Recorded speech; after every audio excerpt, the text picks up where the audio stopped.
어제 말씀에서 사도 바울은 오호라 나는 공고한 자로다. 누가 이 사망의 몸에서 나를 건져내라 하고 절규했죠. 오호라 나는 공고한 자로다. 어떡합니까? 나는 망한 사람입니다. 나는 가망이 없습니다. 왜요? 내 마음속에서는 하나님의 일을 원해요. 선을 원해요. 내 마음으로는 하나님의 뜻대로 살기를 원해요. 근데 실제 하는 행동은 어떻게 해요? 몸 따로 마음 따로예요. 자기 소욕이 있으니까 그냥 짜증나면 짜증나는 대로 그렇게 하는 거예요. 맞습니다. 사도 바울의 고백이 맞아요. 오호라 나는 공고한 자로다. 하나님 뜻대로 살고 싶은데, 선을 행하며 살고 싶은데 정작 행하는 것보다 내 욕망을 따라서, 욕심을 따라서 악을 행하는 그것이 우리의 현 주소라는 거죠. 그럼 어떻게 해요? 율법에 의해서 우리의 행동이, 우리의 잘못이 죄라는 것이 확정됐어요. 결국 율법이 악해서가 아니라 그 율법 때문에, 우리를 살리려고 주셨던 그 율법 때문에 우리는 어떻게 돼요? 결과적으로 우리는 죽게 돼버렸어요. 그건 율법의 잘못이 아니라 우리의 죄성 때문이죠. 야, 답은 없다. 오호라 나는 공고한 자로다. 그런데 사도 바울은 어제 말씀에서 마지막에 뭐라고 얘기했습니까?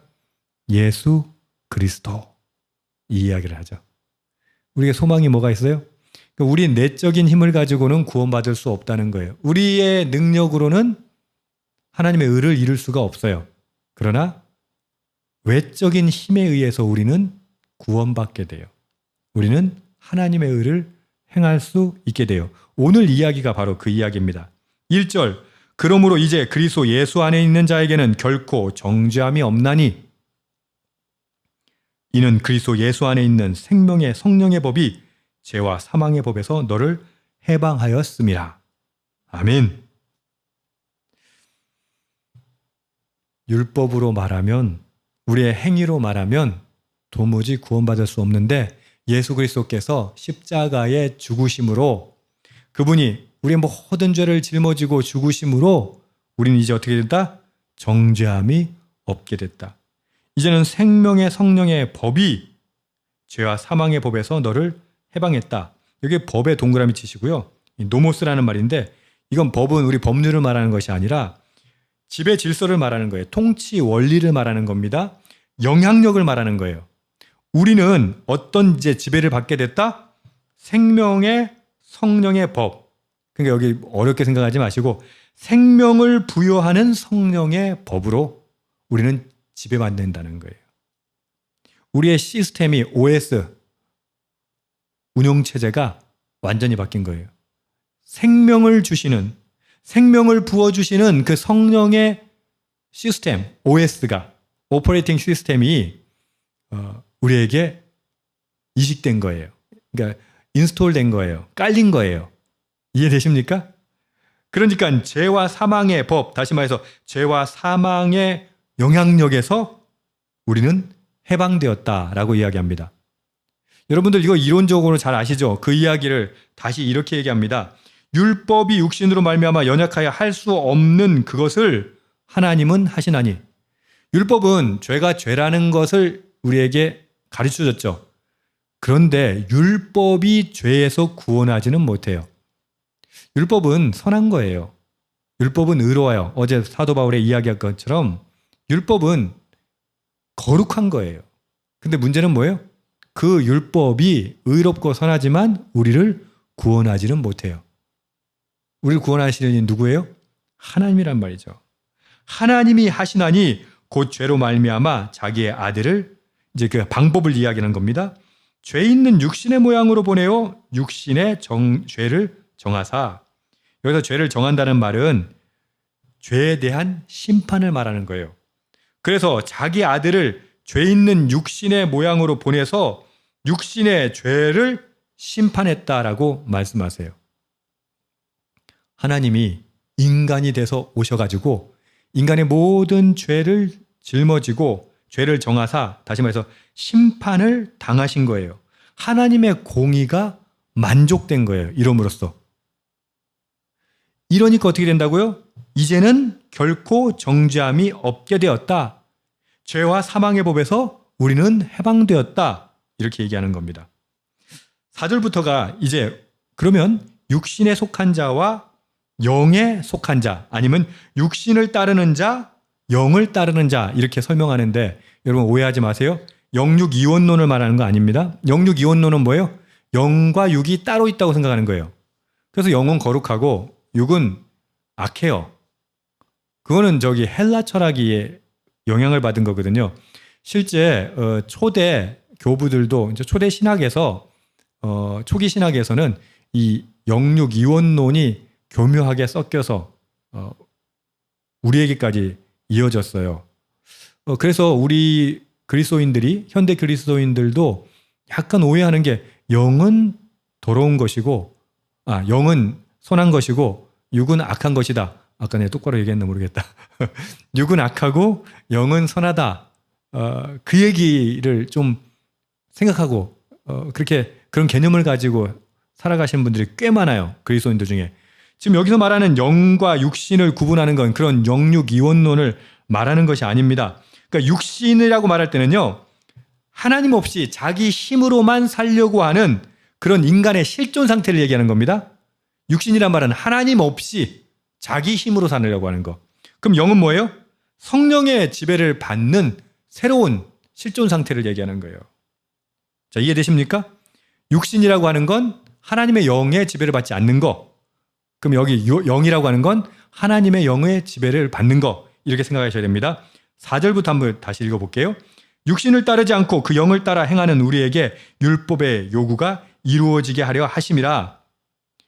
율법의 요구, 율법의 조항들이 우리가 노력으로는 안 됐잖아요. 그런데 육신을 따르지 않고 그 영을 따르는 자, 다시 말해서 성령의 지배를 받는 자, 하나님의 영의 지배를 받는 자들은 그 율법의 요구가 이루어진다라고 얘기합니다. 5절도 보십시오. 육신을 따르는 자는 육신의 일을, 영을 따르는 자는 영의 일을 생각하나니. 맞겠죠? 지금 4절을 설명하는 게 이제 5절인데 생각해 보세요. 육신을 따르는 사람은 당연히 육신의 일을 생각하죠. 영을 따르는 사람은 당연히 영의 일을 생각하겠죠? 그런데 육신을 따르는 자, 다시 말해서 육신의 일은 뭐예요? 육신의 생각은 6절에 사망이고 영의 생각은 뭐라고요? 생명과 평안이다 라고 이야기합니다. 7절은 육신의 생각은 하나님과 원수되게 한다. 왜요? 육신의 생각은 하나님의 법에 굴복하지 않을 뿐만 아니라 할 수도 없기 때문이죠.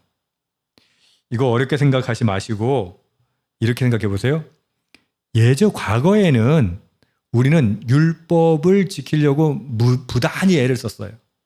그런데 여러분, 그게 됩니까? 의무적으로 억지로 그것을 하려고 하니까 그게 됩니까? 대표적으로 이런 거예요. 체면 때문에, 신앙생활 하는데 체면 때문에 남의 눈치를 봐서 내가 이렇게 살아야지. 그런 분들은 어떻게 사냐면 교회에 와서는 그리스도인으로 살아요. 근데 누가 보는 사람이 없으면 세상 사람들과 어울릴 때는 어떻게 해요? 세상 사람들처럼 살아요. 그것에 대해서 어떤 갈등도 하지 않아요. 그래놓고는 항상 죄책감을 느끼는 거죠. 내가 왜 이럴까? 육신의 일이라고 하는 거, 육신의 생각, 이것이 결국은 뭐예요?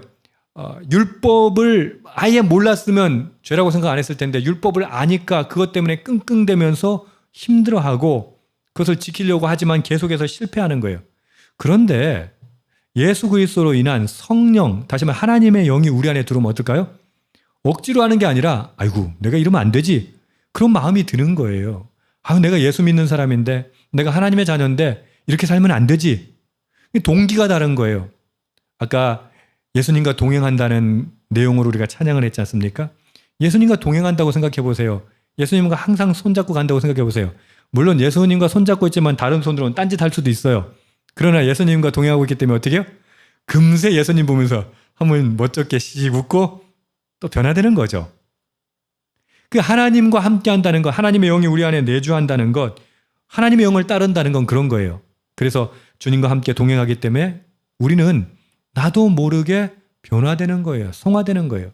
그러니까 율법으로서 그것을 지키는 것이 아니라 율법이라서 지킬 때는요 반드시 실패해요. 근데 사랑해서 행하는 건요 실수는 있지만 점점 더 성화에 가까워져요. 하나님의 뜻에 가까워진다는 것이죠. 8절에 보면 육신에 있는 자들은 하나님을 기쁘시게 할 수 없느니라 라고 정의합니다.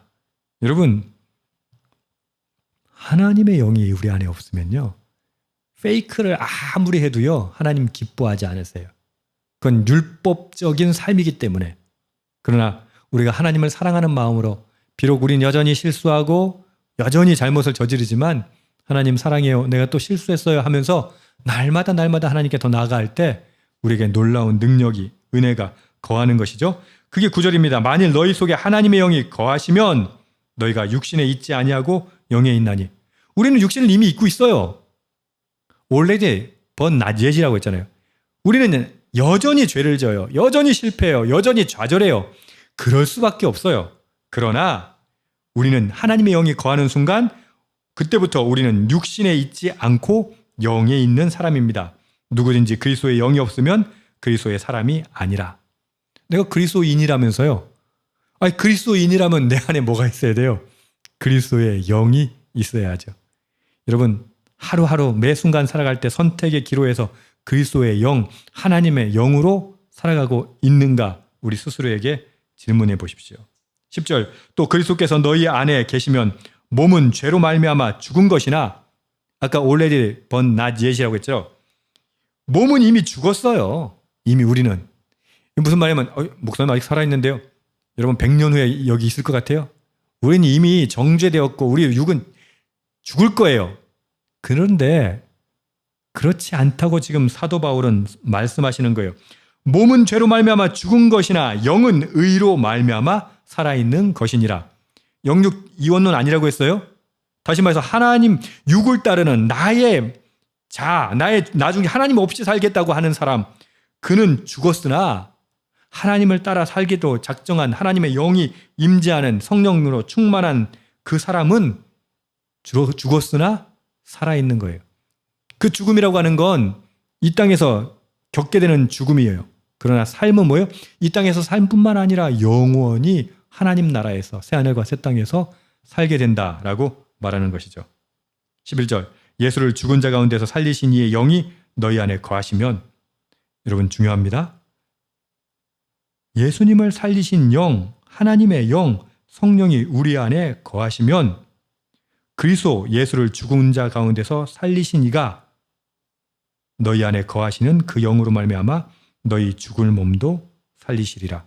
아멘. 하나님의 영이 예수님을 부활시켰잖아요. 그죠? 그 영이 우리도 부활시키십니다. 죽을 몸도 살리십니다. 아멘.